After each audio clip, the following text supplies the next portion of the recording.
Hi, my name is Dan, and in this video I'm going to show you how to create and use geometry objects in your Unreal project.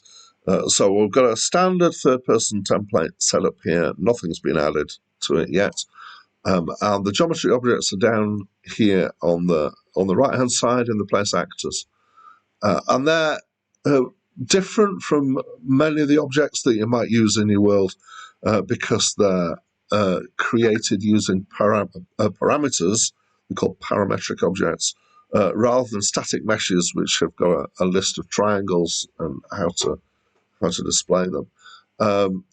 So there are several shapes here. There's a box, there's a cone, a cylinder, and then there's a few stairs which are useful, and a sphere.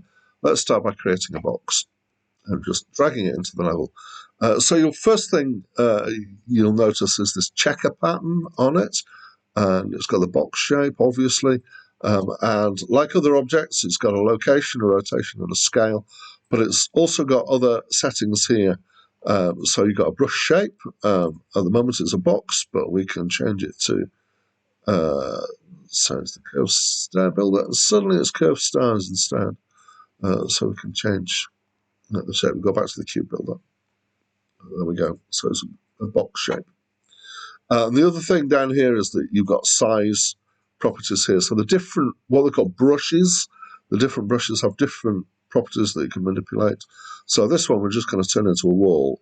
So we're going to use we could use the scale here, but generally it's better to use the size ones inside the brush. So we're just going to make that 10 thick.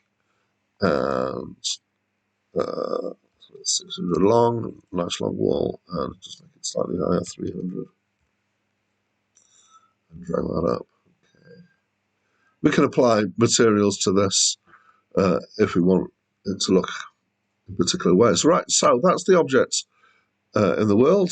We manipulated it. I'm just going to show you that collision is enabled there, so I can't run through it. Just stop being on there. Right. So there are various other shapes we can have. We can have a cone. I'm going to drag that in, and the cone isn't much of a cone. It's kind of got flat sides, but as you'll see down here, it's got a parameter for how many sides, and I can increase that. And there, although it's flickering when I look at it in the editor because there's so much detail on there.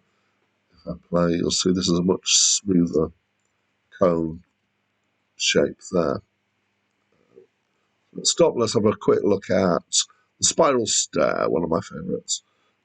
So we've got a spiral staircase that's appeared. We don't want to start there because that's kind of in a weird position. So I'm going to actually just going to get the rotation tool up. So rotate the whole thing around at once.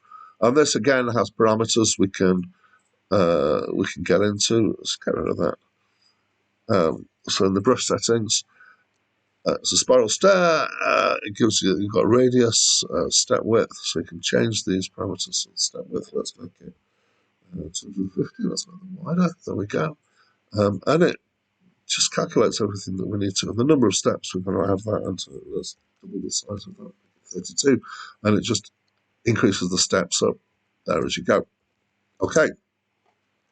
Next thing I'm going to show you is a really useful thing with geometry objects, which is the ability to use them as what's called subtractive objects. So I've created this box and I've intersected it into the wall.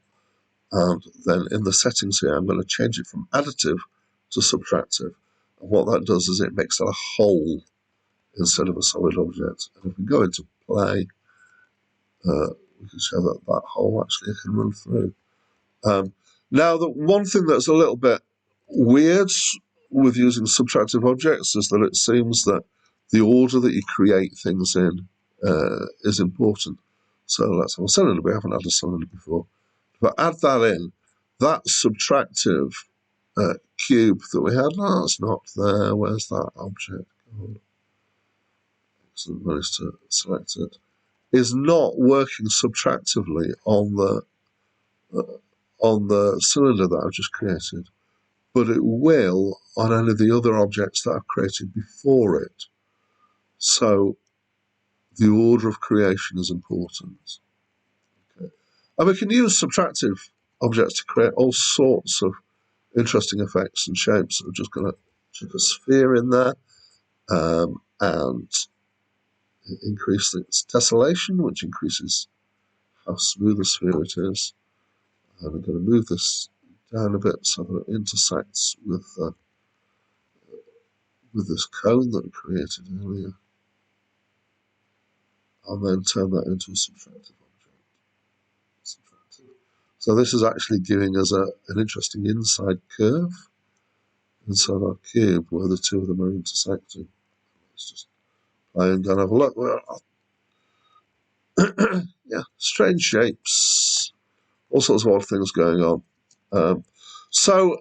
Geometry objects are great for all sorts of uses, but particularly they're often used for what's called blocking out a level or for creating a prototype layout for the level that you've got.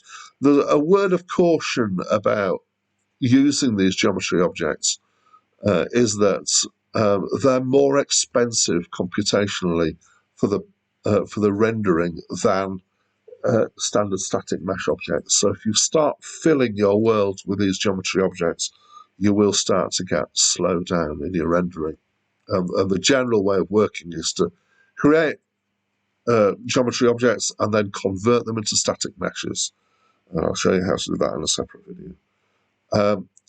Also, just want to quickly say, for people who have used Unreal, or if you've got older versions of Unreal, this is Unreal 4.26, then sort of really old versions of Unreal, it's not called geometry, it's called BSP. And you might find some tutorials if you want more advanced stuff that refer to these objects as BSP objects rather than geometry objects. So in the next couple of videos, I'm going to show you how to edit geometry objects and how to convert them into static meshes. But that's it from me for now.